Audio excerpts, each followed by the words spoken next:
Bine v-am găsit! Astăzi vreau să fac prăjitura albinița. Voi începe cu foile cu miere. Am să le fac după o rețetă a mamei.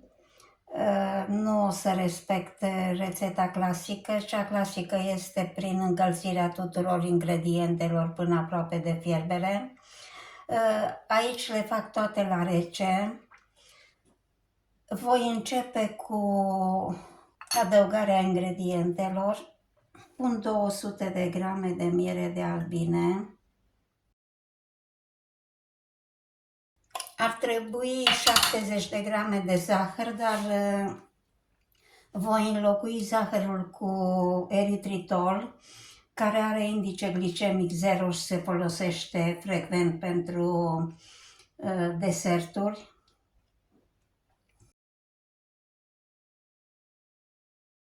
O linguriță bicarbonat de sodiu, 75 de grame unt. Untul să fie mai moale, să nu fie luat imediat din frigider. Acum le omogenizez cu blenderul.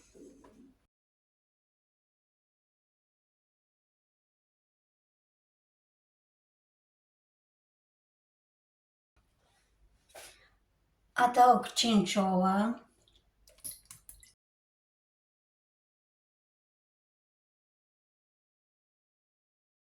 ...60 de grame de smântână.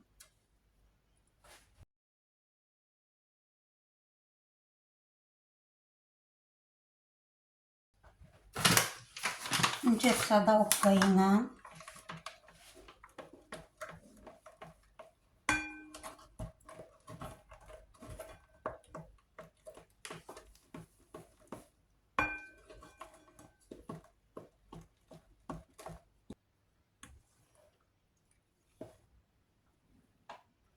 Făina am pus 500 de grame. E un aluat care este moale și se poate întinde ușor peste tavă. Deci nu se va întinde cu sucitorul. Voi face 4 foi. Am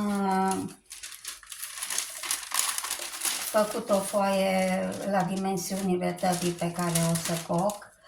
Pun foaia de copt peste o foaie de silicon. Nu o pun direct pe tavă, pentru că pe tavă alunecă foarte tare. Și acum iau un sfert din aluat.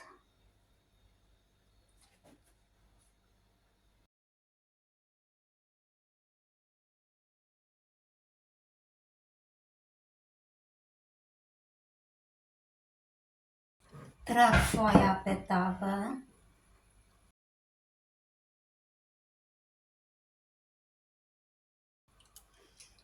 Și o pun la copt, la poziția 2 a aragazului, pentru maxim 20 de minute, până când se luminește.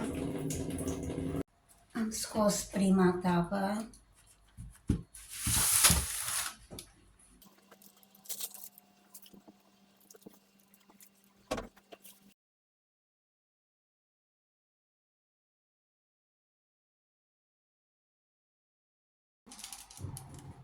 Procedez la fel și cu restul foilor, la fel ca și cu prima.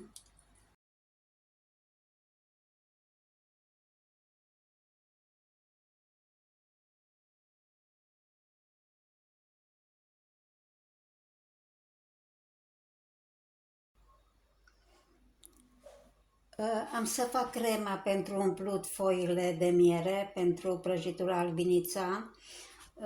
Am făcut un griș din 1 litru de lapte, 200 de grame griș, 2 pliculețe zahăr vanilinat și 100 grame eritritol. Am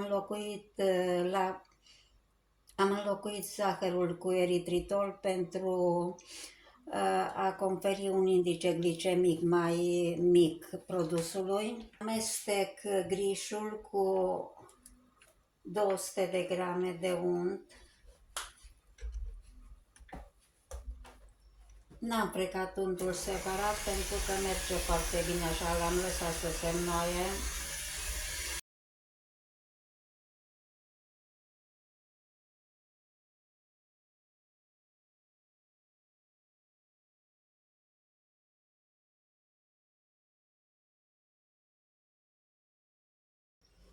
Voi trece la asamblarea prăjiturii cu foi de miere. Am să pun jumătate din cremă.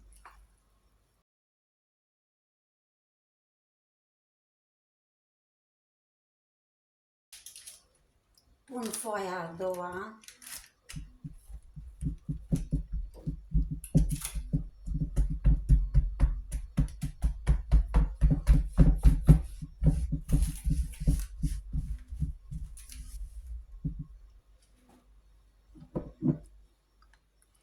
Acum voi pune un borcan de 370 de mililitri cu gem de caise.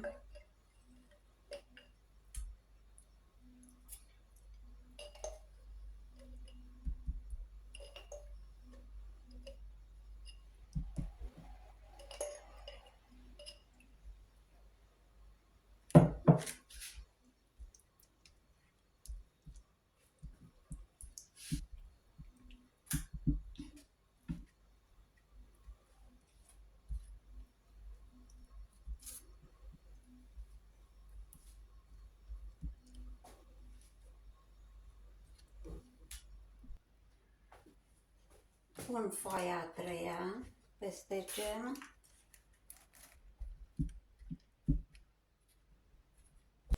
Pun peste foaia a treia cealaltă jumătate de cremă care a rămas.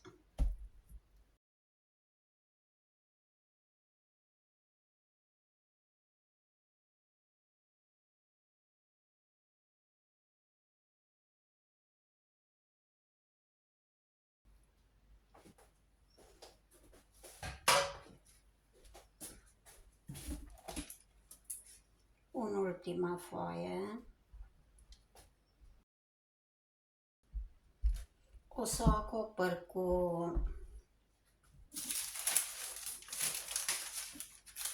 hârtie de pop sau se poate pune o folie alimentară și o pun la frigider pentru o zi ca să se înnoaie bine.